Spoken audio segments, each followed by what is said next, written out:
So good evening बच्चों, कैसे हैं आप सब लोग? आई थिंक आप लोग एकदम अच्छे होंगे। आई होप सब कुछ अच्छा ही रहे इस कोविड के टाइम पर। आई नो आप लोग एंजॉय भी बहुत कर रहे हैं, पढ़ाई भी बहुत अच्छे से चल रही है। ओके, तो टाइम को बिना वेस्ट किए हुए आज हम लोगों को ये चैप्टर, जो हमारा चैप्टर चल रहा है, that is sorting and grouping of materials of different kind, है ना। तो उस चैप्टर को बच्चों हम लोगों को पूरा पूरा फिनिश कर देना है आज। ओके, तो इससे पहले क्लास में, in the previous class, I think I have already taught you some of the things like what is meant by a solution, what is solvent, what is solute, then on the basis of light, on the basis of propagation of light, on the basis of alliance of light, what is called transparent, what is opaque, what is translucent. After that, why is sorting and differentiating matter is or classification of substances is necessary. इन सारी बातों पर हमने already discussion कर लिया है ना। तो अब हम लोग बहुत ज्यादा कुछ अब नहीं बचा है। हमने बताया था कि सॉर्टिंग ग्रुपिंग ऑफ मटेरियल्स, वो it is completely dependent on you. आप उसका क्लासिफिकेशन कैसे करते हो, है ना। तो आप क्लासिफिकेशन कैसे करते हो मैंने बताया था। वो टेस्ट के आधार पे हो सकता है, वो अपीयरेंस के आधार पे हो सकता है, देखने में कैसा लगता है, वो टच एंड फील के आधार पे हो सकता है, वो टेक्सचर के आधार पे हो सकता है, मतलब मेनी ऑफ द थिंग्स। वो कैटेगरीज के आधार पे, मतलब कैटेगराइज तो खैर करना ही है, सॉरी, तो कैटेगरीज के आधार पे नहीं, क्योंकि हम लोग बात ही कर रहे हैं कैटेगराइजेशन की, है ना। ओके, तो हम लोगों ने sorting and grouping of material का मटेरियल्स या सब्सटेंसेस को हम लोग ग्रुप क्यों करते हैं, इसके पीछे का सिग्निफिकेंस क्या है, इंपॉर्टेंस क्या है, क्यों हम लोग इसको डिफरेंशिएट करेंगे, क्यों हम लोग इसको कैटेगराइज करते हैं, क्लासिफाई करते हैं। मैंने एग्जांपल दिया था लाइब्रेरी का, आपके घर का, about the cloth that you wear, in the amount of the quantity, the number of books that are found in library, and after that the number of medicine that are found in the medical stores and something like that. तो हमने इन चीजों पर already discussion कर लिया है। अच्छा बच्चों, कुछ और भी चीज है, जैसे कि हमने अभी आपको बताया था कि ट्रांसपेरेंट वो ऑब्जेक्ट है that allows the light to pass through it completely. Translucent वैसा ऑब्जेक्ट है that allows a part of light, not the whole light, a part of light, जो पूरा लाइट उस पर गिरा है, जो पूरा लाइट उस पर इंसिडेंट हुआ है, वो पूरा का पूरा लाइट को उस पर से अंदर नहीं जाने देता, but it allows a part of light to pass through it. Okay, it do not allow the whole light to pass through it do not block the whole light to pass from passing. Okay, it allows a part of light and it blocks a part of light. That means कि some amount of light is allowed to pass through it and some amount of light is just blocked. Okay, तो ये हो गया translucent. उसके बाद था opaque object. Opaque objects are the object that do not allow a single beam, a single ray of light to pass through it. Okay, चलिए, तो इन चीजों पे हमने बात कर ली थी। उसके बाद हमने बोला था solute plus solvent equal solution. Solution के बाद बच्चों मैंने शायद आपको सेपरेशन ऑफ सब्सटेंसेस में भी टाइप ऑफ सॉल्यूशन बता दिया था, फिर भी आप एक बार ध्यान से इसको देख लो। There are 3 types of solution also, types of solution. Okay, what are the types of solution? The first one is saturated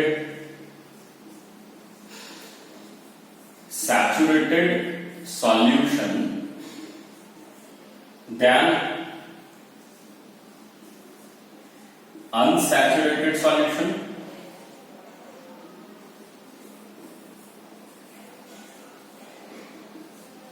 then comes the turn of third, that is supersaturated solution. Supersaturated solution, what is that? तो saturated solution के बारे में आप लोग बच्चों जान लो। It can be Sid, मैं पहले जल्दी से इसको बता देता हूं, उसके बाद हम लोग डेफिनेशन भी लिख लेंगे। सैचुरेटेड सॉल्यूशन कैसा सॉल्यूशन है भाई? तो a solution in which no more solute can be dissolve, है ना। आप लोगों को ये पता होगा कि सॉल्यूशन का मतलब होता है सॉल्यूट प्लस सॉल्वेंट, है ना, दिस इज सॉल्यूशन। अब अगर मान लो हमने सॉल्यूशन ले लिया चीनी पानी, है ना, अगर चीनी पानी है, चीनी पानी, तो चीनी पानी क्या है, मीठा पानी, जो वैसा पानी जिसमें चीनी डिजॉल्व है ना, जैसे कि रसगुल्ले का रस भी होता है तो उसमें भी क्या है, उसमें सिर्फ पानी में चीनी डिजॉल्व है, तो उसमें कुछ होता नहीं है। तो उसी तरह से सॉल्यूशन हम लोग मान लो चीनी पानी ले लेते हो, तो चीनी पानी सॉल्यूशन में सॉल्यूट कौन है, सॉल्यूट वो होता है जो सॉल्वेंट में डिजॉल्व होता है। तो पानी चीनी में डिजॉल्व है या चीनी पानी में डिजॉल्व है, ऑफ कोर्स चीनी पानी में डिजॉल्व है, तो सॉल्यूट हो जाएगा इस केस में शुगर, है ना, और सॉल्वेंट कौन हो जाएगा भाई, तो solvent will be the water, yes और नो, ओके। तो शुगर हो गया, शुगर प्लस वाटर हो गया, सॉल्यूशन बना दिया चीनी पानी का, ओके, वेरी गुड। तो अब सैचुरेटेड सॉल्यूशन को ऐसा सॉल्यूशन है बच्चों जिसमें कि अ type of solution, just right it down, a type of solution, a type of solution in which no more solute can be dissolved at a given temperature, okay, a type of solution in which no more solute can be dissolved at a given temperature. At a given temperature मतलब लिखना जरूरी है, क्यों लिखना जरूरी है भाई, तो at a given temperature का मतलब ये हो जाता है कि टेम्परेचर एक गिवन टेम्परेचर पे, दैट मीन्स कि मान लो सपोज आपको एक ग्लास पानी दिया गया है, ठीक है, एक ग्लास में मान लो इतना दूर तक आपको वाटर दिया गया है, ओके।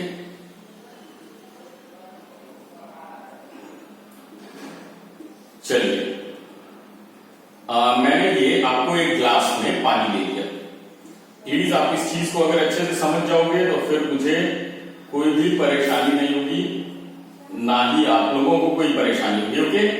इस ग्लास में पानी है, ठीक है, आपको पता है कि ये लिक्विड है तो इसमें इंटरमॉलिक्यूलर स्पेसेस होता है, मतलब इसमें कुछ स्पेस होता है, और शुगर वाटर में डिसॉल्व हो जाता है। इसका मतलब क्या है, शुगर डिसॉल्व इसलिए हो जाता है क्योंकि शुगर का पार्ट इतना माइन्यूट, इतना छोटे छोटे पार्टिकल में टूट जाता है कि वो दिखता ही नहीं, इतना छोटे छोटे पार्ट में वो टूट जाता है, और वो सारा पार्ट टूट के कहां जाता है, वो जो ये स्पेसेस आपको दिख रहा है ना वाटर मॉलिक्यूल्स के बीच में, वो इन स्पेसेस में चला जाता है, ओके। तो ये पूरा का पूरा सिस्टम हो गया डिसॉल्व होना, ओके। अब डिसॉल्व होने के लिए क्या है, सपोज करो इस ग्लास में आपको मैंने 1 चम्मच चीनी डालने को कहा, तो सपोज करो कि 1 चम्मच चीनी यहां पे आ गया, है ना, 1 चम्मच चीनी क्या हुआ, इस जगह पे आ गया, पूरा डिसॉल्व हो गया। अब मैंने आपको कहा 2 चम्मच चीनी डालो, तो 2 चम्मच चीनी अब मान लो कि यहां पे इतना सा हुआ, मतलब इतना सा नहीं, पूरे मॉलिक्यूल में तो फैल जाएगा ना, पूरे वाटर में फैल जाएगा, लेकिन मैं बता रहा हूं कि इतना सा वो पूरा कवर कर लिया। अब मान लो 4 चम्मच, तो वो पूरा इतना दूर तक आ जाएगा, फिर मान लो और मैंने बोला कि और 4 चम्मच डाल दो, अब कंडीशन क्या होगा कि पूरे पानी में चीनी आ गया, ठीक है, क्योंकि अब तक आपने 8 स्पून डाल दिया है, अब तक आपने 8 स्पून शुगर को ऑलरेडी इसमें डिसॉल्व कर दिया। अब देखिए बहुत कम स्पेस बचा है, मैंने फिर बोल दिया आपको ये सब आप रूम टेम्परेचर पे कर रहे हो, रूम टेम्परेचर मतलब घर में कर रहे हो, ठीक है, रूम टेम्परेचर का मतलब है वो टेम्परेचर जिसमें आप हमेशा रहते हो, एसी में नहीं, कोई एसी नहीं लगाना है, कुछ नहीं करना है, जो रूम का जो नॉर्मल टेम्परेचर होता है हर जगह का, ठीक है, आप उस टेम्परेचर में कर रहे हो।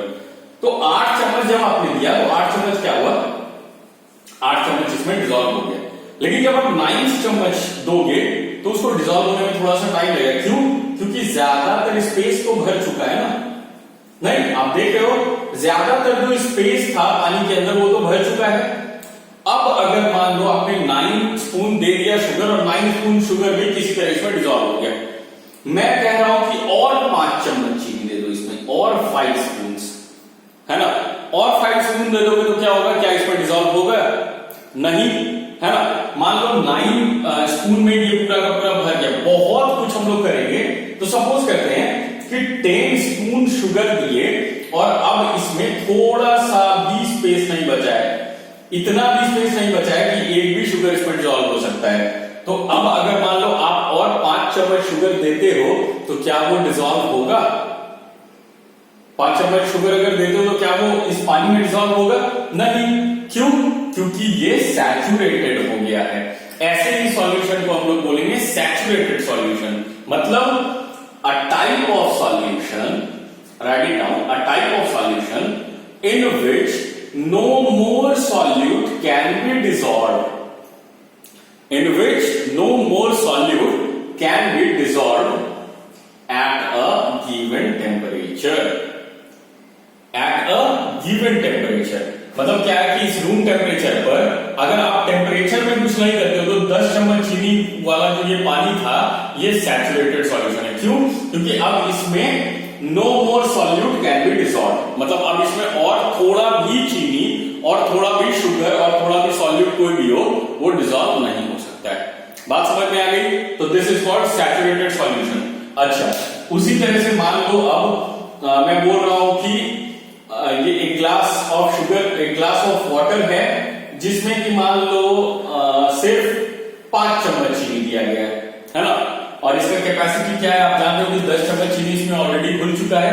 तो अगर 5 चम्मच चीनी वाला वाटर आपको दिया जाता है और उसमें बोला जाता है कि 6 स्पून, मतलब 1 स्पून शुगर और डालना है, तो क्या वो डिसॉल्व होगा? ऑफ कोर्स हो जाएगा, क्योंकि इसका लिमिट तो आप देख रहे हो कि 10 स्पून इसमें डिसॉल्व होता है कि नहीं? ओके, तो अगर इसमें 10 स्पून डिसॉल्व होता है और आपको एक सॉल्यूशन दिया गया है जिसमें कि 5 स्पून से डिसॉल्व हुआ है, ठीक है, और उसमें बोला जाता है कि 6 स्पून शुगर आपको डिसॉल्व करना है, तो वो हो जाएगा। तो बच्चों वो जो 5 स्पून शुगर डिसॉल्व वाटर होगा वो भी तो चीनी पानी ही है ना? नहीं, चाहे 1 गिलास पानी में 1 चम्मच चीनी डालो वो भी सॉल्यूशन ही है चीनी पानी का, 5 चम्मच डालो वो भी सॉल्यूशन, और ये 10 चम्मच डालो तो भी वो सॉल्यूशन है। तो डिफरेंस क्या होगा भाई? तो 10 चम्मच चीनी वाला जो सॉल्यूशन है दैट इज सैचुरेटेड सॉल्यूशन, 5 चम्मच चीनी वाला जो सॉल्यूशन है जिसमें ये और सॉल्यूट डिसॉल्व हो सकता है that will be called as unsaturated solution. तो इसका डेफिनेशन लिखिए, a type of solute, saturated का आपने लिख लिया है ना, आई थिंक आप लोगों ने लिख लिया होगा, सैचुरेटेड का आई थिंक आप लोगों ने लिख लिया होगा। सो नाउ अब हम लोग लिखते हैं अनसैचुरेटेड का। ओके, मैं सैचुरेटेड को मिटा रहा हूं, अब हम लोग लिखेंगे अनसैचुरेटेड सॉल्यूशन का। अ type of solution in which more solute can be dissolve at a given temperature. ठीक है, मोर सॉल्यूट कैन बी डिसॉल्व, मतलब 5 चम्मच चीनी वाला जो सॉल्यूशन है वो भी चीनी पानी है, लेकिन उसमें छठा चम्मच या 7वां चम्मच, that means 6th or 7th spoon can also be dissolved, isn't it? So this type of solution will be called as unsaturated solution. Okay, I repeat, a type of solution in which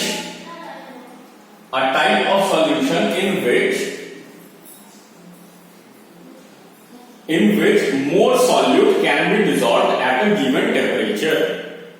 Am I clear to you all? Okay, so this is called unsaturated solution. Write it down. Now again I am creating a saturated solution. ये super saturated solution को बच्चों थोड़ा सा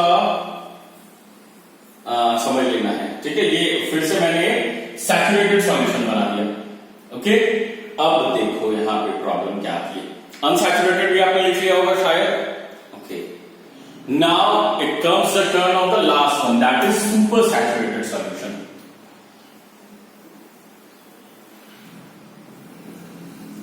What is a super saturated solution, students? Can you say? Super saturated solutions. Super saturated solutions are solution, my dear students, a type of solution not a type of solution, a type of, let me write it again. Supersaturated solution can be written as a type of saturated solution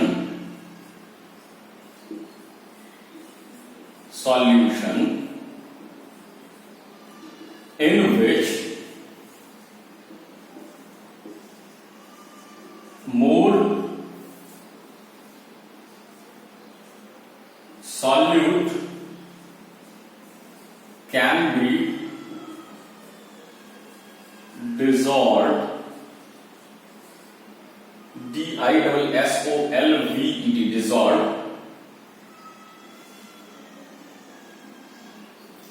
after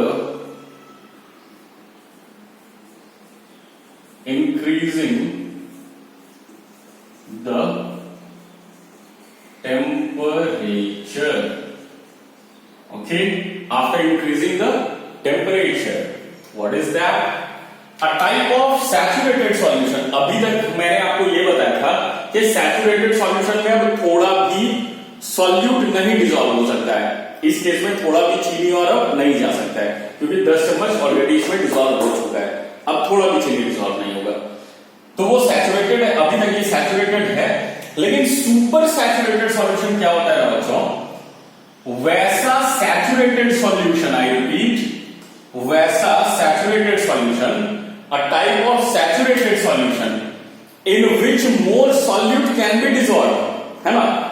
saturated solute में solution में थोड़ा भी solute अब dissolve नहीं होगा, लेकिन super saturated solution वैसा saturated solution होता है जिसमें कि सॉल्यूट डिसॉल्व होगा, लेकिन कब? Can be dissolve, solute can be dissolve after increasing the temperature. मतलब क्या है कि एक ग्लास पानी में जो 10 चम्मच चीनी आपने डाल दिया, तो अब इसमें उसी समय पे रूम टेम्परेचर पे आप जैसे मान लो 1 चम्मच 2 चम्मच 3 चम्मच करके 10 चम्मच आपने अपने बेडरूम में या फिर किचन में जाके उसमें घोल दिया, ठीक है। किचन में जाके आप उसको ऐसे ही ग्लास में आपने पानी ले लिया है और आप उसमें स्टीम करके उसको डिसॉल्व कर रहे हो, 10 चम्मच हो गया है। लेकिन जब आप 11 चम्मच करते हो तो वो इतना मोटा, इतना गाढ़ा, इतना विस्कस लिक्विड हो गया कि अब उसमें डिसॉल्व नहीं होगा। लेकिन वो अभी सैचुरेटेड हो गया, लेकिन वो सुपर सैचुरेटेड कब बनेगा? जब आप इसी 10 चम्मच वाले सैचुरेटेड सॉल्यूशन को किसी वेसल में, किसी बर्तन में डाल के गर्म कर दो। गर्म करने के बाद क्या होता है बच्चों कि जो स्पेस में, वाटर के बीच में जो इंटरमॉलिक्यूलर स्पेसेस था, उसके बीच में जो शुगर का मॉलिक्यूल जा के बैठ गया था, गर्म करने के बाद क्या होता है ना कि थोड़ा सा और एक्सपेंशन होता है। आपको ध्यान होगा किसी भी चीज को, चाहे वो सॉलिड कितना भी हार्ड सॉलिड क्यों नहीं हो, गर्म होने के बाद वो क्या होता है, थोड़ा सा उसमें एक्सपेंशन होता है ना। तो उसी तरह से ये लिक्विड में भी क्या होगा, गर्म करने के बाद थोड़ा सा एक्सपेंशन होगा, और थोड़ा सा एक्सपेंशन होगा दैट मींस कि उसके मॉलिक्यूल्स के बीच में जगह आएगा, है ना। जगह आएगा तो क्या होगा, आप 1 या 2 चम्मच और शुगर उसमें डिसॉल्व कर सकते हो, है कि नहीं। तो दिस वैसा solution, a type of saturated solution in which more solute can be dissolve after increasing the temperature. लेकिन वैसा सैचुरेटेड सॉल्यूशन जिसमें कि और ज्यादा सॉल्यूट डिसॉल्व हो सकता है, लेकिन कब? सिर्फ तब जब उसका टेम्परेचर को थोड़ा इंक्रीज किया जा सके। Am I clear to you all? Okay, तो these are the types of solutions: saturated, unsaturated, and supersaturated.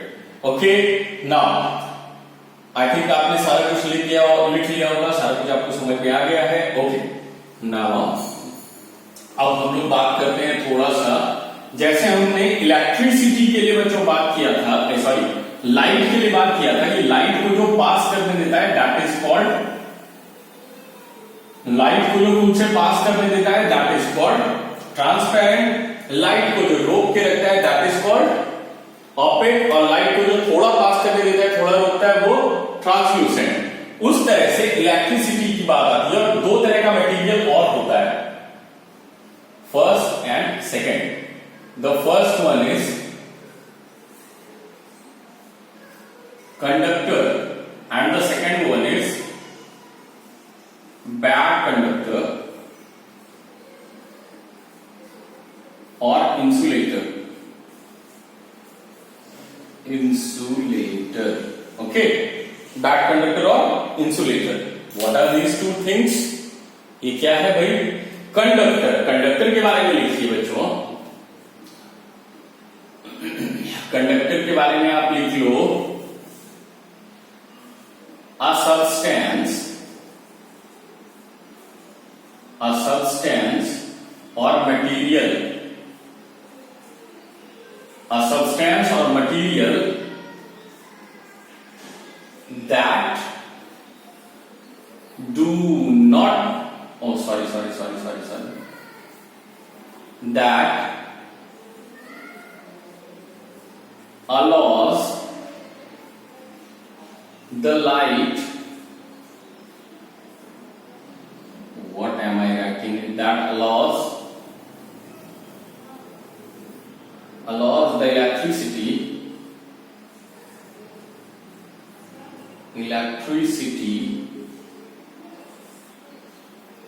to pass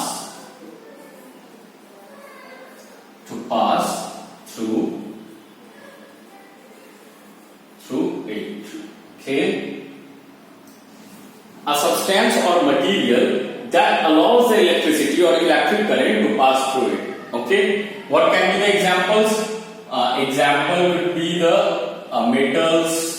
ठीक है, metals like iron, okay, silver,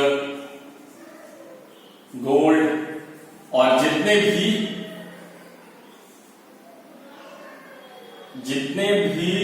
metals हैं, ठीक है, जितने भी मेटल्स हैं वो सारे के सारे गुड कंडक्टर्स होते हैं। कंडक्टर्स को गुड कंडक्टर्स भी कहा जाता है, good conductors of electricity. And remember, जो गुड कंडक्टर ऑफ इलेक्ट्रिसिटी है वो हीट का भी गुड कंडक्टर होता है, और जो इलेक्ट्रिसिटी का बैड कंडक्टर है, जो इलेक्ट्रिसिटी का लिए इंसुलेटर है, वो हीट के लिए भी इंसुलेटर होता है। ओके नाउ, और बैड कंडक्टर्स क्या होता है भाई?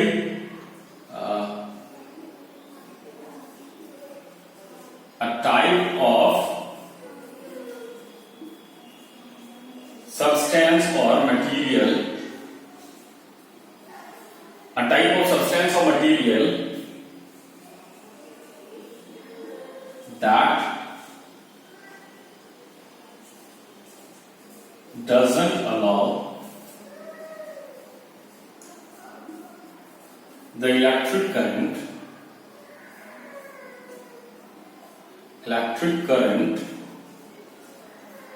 or electricity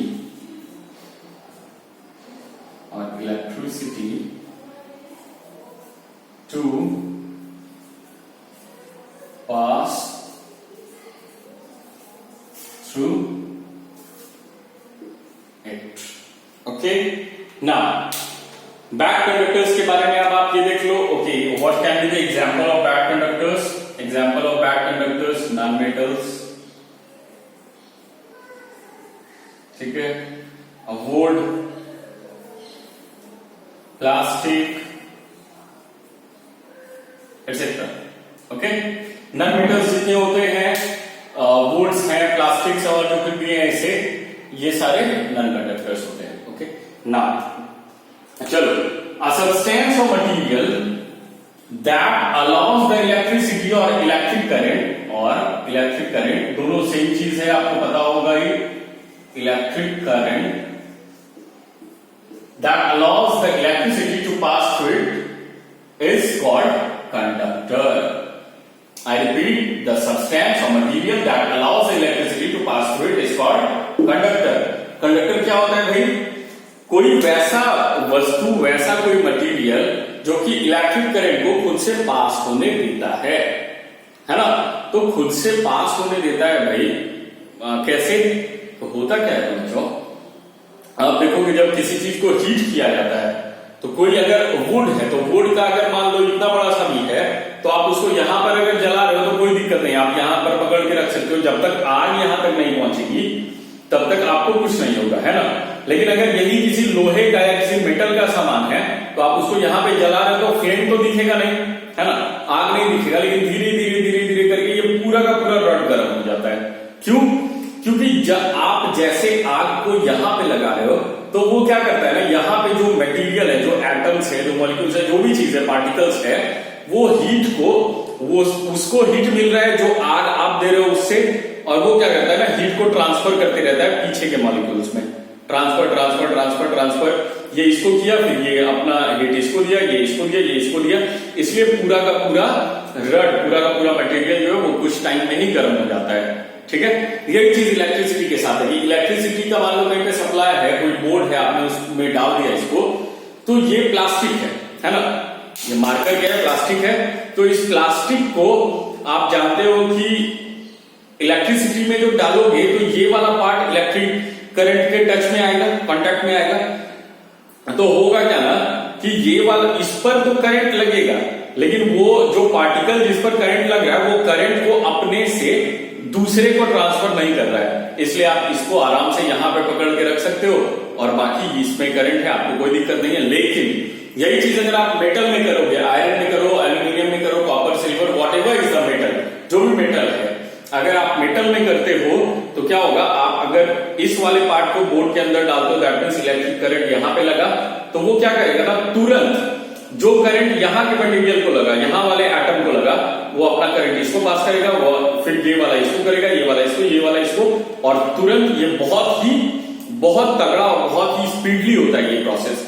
तो क्या होगा कि आपने इस वाले पार्ट को बोर्ड में डाला और आपको तुरंत झटका लगेगा। बात समझ गए? तो वो क्या होता है ना, कुछ वैसा मटेरियल जो कि इलेक्ट्रिसिटी को पास करने देता है, दैट इज कंडक्टर, और वैसा मटेरियल जो इलेक्ट्रिसिटी को पास नहीं करने देता, दैट इज इंसुलेटर या बैक कंडक्टर। तो चलो अब बैक कंडक्टर के बारे में लिख लो। What can be the example of bad conductor भाई? अ टाइप ऑफ सब्सटेंस और material, a type of substance और material that does not allow the electric current or electricity to pass through it। ठीक है, example में क्या हो जाएगा, non metal, wood, plastic etcetera. I repeat, a type of substance और material that doesn't allow the electric current to pass through it. Okay, example में क्या हो गया, नॉन मेटल्स। अच्छा, मेटल्स और नॉन मेटल्स के बारे में आपको पता होगा ही, what are the categories, what are the types of, what are the differences between metals and non-metals? है कि नहीं? I know आप लोगों को पता होगा, लेकिन मैं थोड़ा सा उस पर डिस्कशन कर ही देता हूं। ओके, चलिए आपने लिख लिया, जल्दी से जल्दी इसको आप उतारिए फटाक से।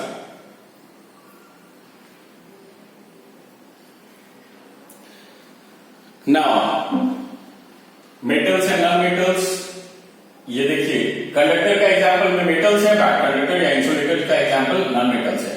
चलो अब हम लोग इसको मेटल और नॉन मेटल को थोड़ा सा समझ लेते हैं। अच्छा, अपीयरेंस, अपीयरेंस तो आप समझते हो ना, अपीयरेंस क्या होता है, हार्डनेस क्या होता है। कोई किसी चीज को आप टच करो, आप इस बोर्ड को टच करो, हार्ड है ना, लेकिन आप उसी के साथ साथ अगर मैं यहाँ पे कोई बहुत फ्लफी सा चीज रख दूं, ठीक है, फ्लफी सा चीज इट मींस की जैसे कि वो होता है फोम, या फिर मैं कॉटन रख दूं, रुई, तो वो बहुत सॉफ्ट होता है ना, रुई बहुत सॉफ्ट होगा, लेकिन ये बोर्ड जो है वो क्या है, बहुत हार्ड होता है। ये बोर्ड को आप स्क्वीज नहीं कर सकते हो, आप इसको डी शेप नहीं कर सकते हो, लेकिन रुई को आप जैसे चाहो वैसे, दैट इज सॉफ्ट। तो वो क्या होता है, it is on the basis of texture and feel, ठीक है, हार्डनेस का बेसिस है।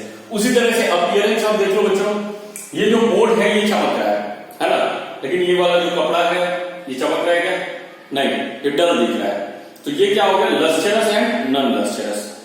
चमक, चमक का इंग्लिश होता है शाइन या लस्टर, ओके, और ये जो है इसमें चमक कुछ भी नहीं है, तो दिस इज नॉन लस्टरस। ना चलिए अब हाँ हम लोग ओके, एक और चीज बच गया बच्चों, density.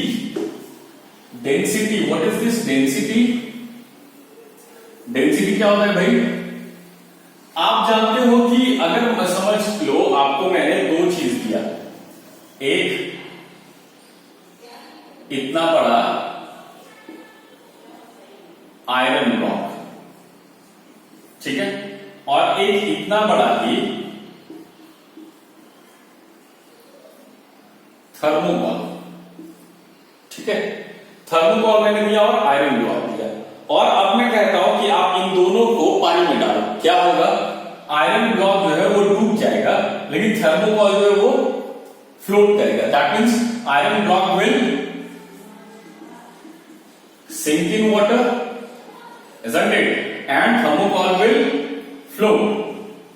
Am I right or not? Float in water, float on the water.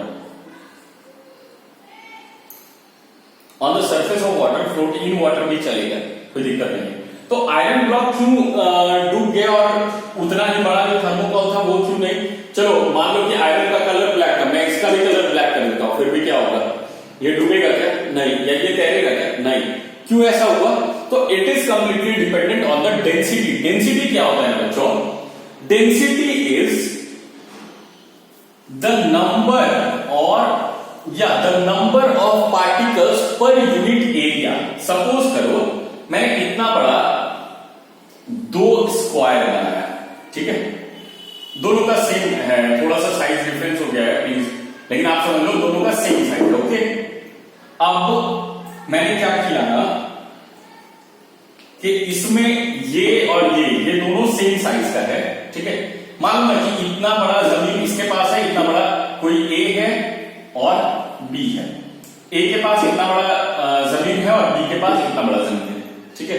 अब क्या है, इस जमीन पर लोगों को बिठाना है, उसको लोगों को बिठाना है, तो ए ने बहुत सारा लोग लाया, ठीक है। तो आप देखो कैसे कैसे लोग बैठेंगे उस पर। देखो कोई किसी पे चढ़ के बैठ रहा है, कोई किसी पे टच होके बैठ रहा है ना। अब आप सोचो कि पर आदमी को कितना कम स्पेस मिल रहा होगा वहां पे, है ना। पर पर्सन जो स्पेस है वहां पे वो कितना कम है, बहुत कम।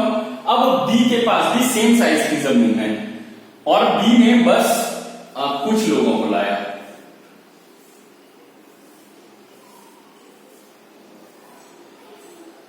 9 लोगों को, ठीक है। बी ने बस 9 लोगों को लाया, दोनों के पास जमीन सेम है, ठीक है, लेकिन ए ने इतने लोगों को रखा और बी ने इतने लोगों को ही रखा है। तो डेंसिटी ज्यादा किसका है? तो डेंसिटी होता है एक यूनिट एरिया में जो नंबर ऑफ पार्टिकल है। अगर यूनिट एरिया में नंबर ऑफ पार्टिकल ज्यादा है तो वो ज्यादा डेंस है, यूनिट एरिया में नंबर ऑफ पार्टिकल कम है तो वो बहुत कम डेंसिटी है उसकी। आप देखो ज्यादा डेंस कौन है? ऑफ कोर्स ये वाला। क्यों? क्योंकि हर आदमी को बहुत छोटा छोटा टुकड़ा जमीन का मिला हुआ, बहुत छोटा पार्ट। लेकिन यहाँ बी के पास देखो, हर आदमी के पास दिस अमाउंट ऑफ, इतना अमाउंट ऑफ जमीन है ना। तो मतलब क्या है, यहां पर डेंसिटी बहुत ज्यादा है, मतलब पार्टिकल्स जो है ना बहुत टाइटली एक दूसरे में पैक है, ठीक है। लेकिन जिसका डेंसिटी कम होता है उसमें पार्टिकल्स जो है बहुत दूर दूर होता है। ओके, तो ज्यादा डेंस अगर मैं कभी भी बोलूं तो आप समझ जाना कि पार्टिकल्स बहुत टाइटली पैक होगा। तो आप सोचो सॉलिड लिक्विड गैस में सबसे डेंस कौन होगा? सॉलिड लिक्विड गैस में सबसे ज्यादा डेंसिटी हमेशा सॉलिड की होगी, है ना।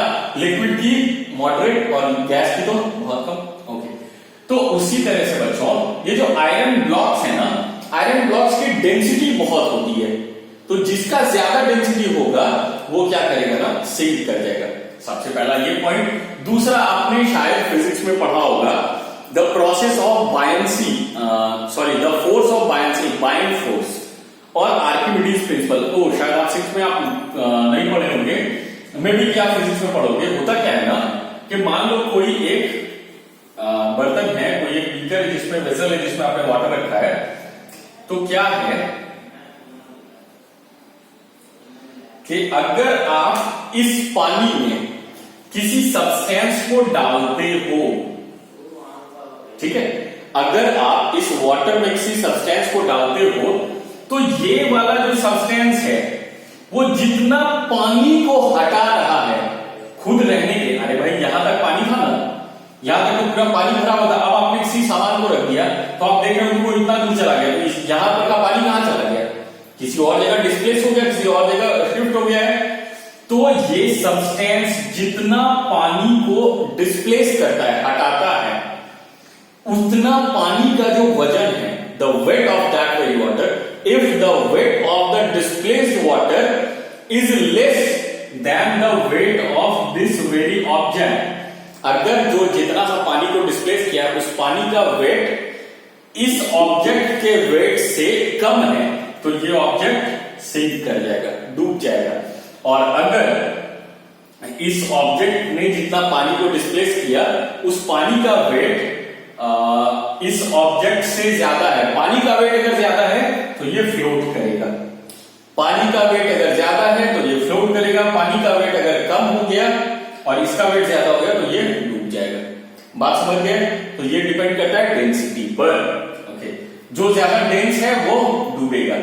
आप ब्रिक ले लो, ब्रिक में बहुत ही टाइटली पैक्ड होता है तो ब्रिक क्या होगा, डूब जाएगा। ठीक है, ओके। तो ये डिपेंड करता है सरफेस एरिया पे भी। आपको मैं इन चीजों को मतलब आई थिंक कि आप समझ ही रहे होगे। चलो, the last topic of this chapter is metal and non metal. Metals क्या होता है भाई? अगर मान लो आपको 10 सामान दे दिया गया है और आपको बोलता है कैटेगराइज करो, इनमें से कौन सा मेटल है और कौन सा नॉन मेटल है, क्या करोगे आप? कैटेगराइज हो जाएगा? कैटेगराइज होगा कि नहीं बताओ? कैटेगराइज, ओके, कैटेगराइज होगा मेटल और नॉन मेटल में। तो मेटल क्या होता है भाई? Metal and non metal, metal and non metal. चलो देखो, there are some of the properties that you should remember about metal and non metal. First is, मैं ऊपर में लिख देता हूं, metals are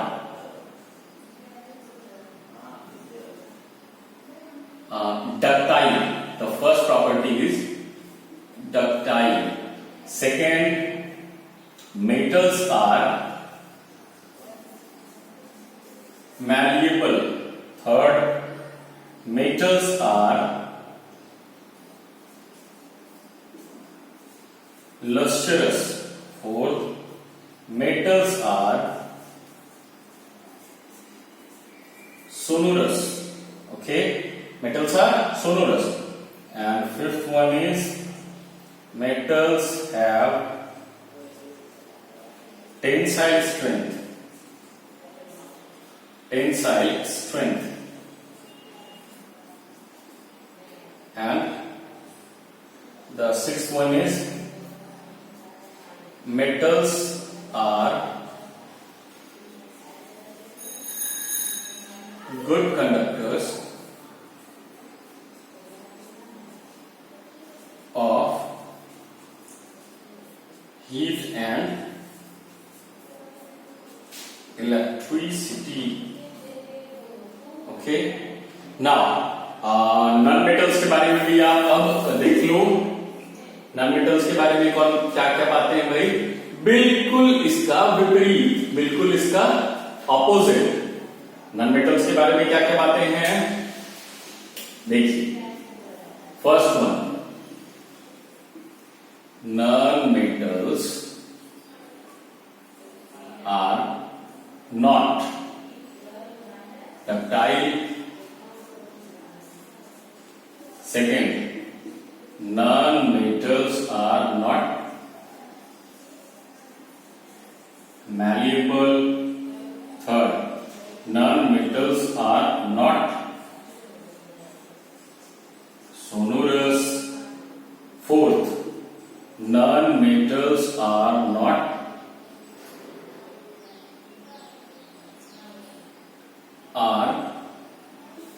bad conductors. UPG, bad conductors of heat and electricity. Okay, non-metals are bad conductors of heat and electricity. After that, fifth, non-metals have very low tensile strength. Okay, and और क्या बच गया भाई? Lustrous पर किया ना।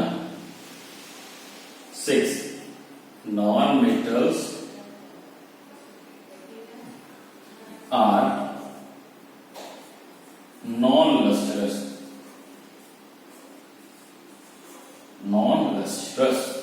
ठीक, आप इसको जल्दी से लिखो। पहले metals are ductile, metals are malleable, what am I saying, metals are ductile, metals are malleable, metals are lustrous, metals are sonorous. आप इसको जल्दी से लिखो। उसके बाद ये चीजें आपके लिए काफी है, बाकी जो भी होगा उसको मैं लाइव क्लास में आपको बताऊंगा। ओके ना।